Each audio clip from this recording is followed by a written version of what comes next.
तर हा संपूर्ण विषय आणि ही मागणी राहुल गांधी यांनी केलेली होती असं खासदार संजय राऊत यांनी म्हटलेलं आहे। वळत पुढच्या बातमीकडे। शेतकरी आणि राजकारणी यांच्यासाठी बहुप्रतीक्षित असलेली बुलढाणा जिल्ह्यामधील भेंडवळ गावची भेंडवळची मांडणी काल संपन्न झाली।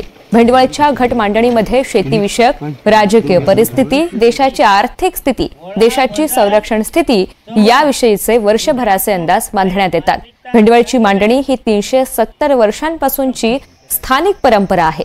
याबाबत ऑगस्टमध्ये यंदा नुकसान करणारा पाऊस पडेल असा अंदाज वर्तवण्यात आला आहे।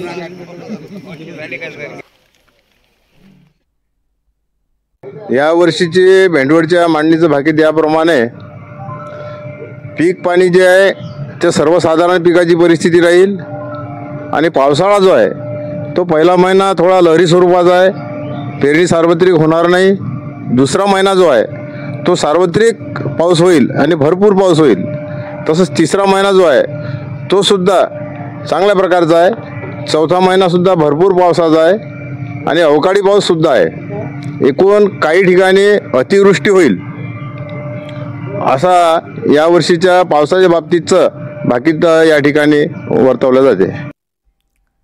तर वर्षभराविषयी नेमके जे महत्त्वाचे मुद्दे असतात राज्य पातळीवरचे, देश पातळीवरचे याविषयी अंदाज हे वर्तवले जातात।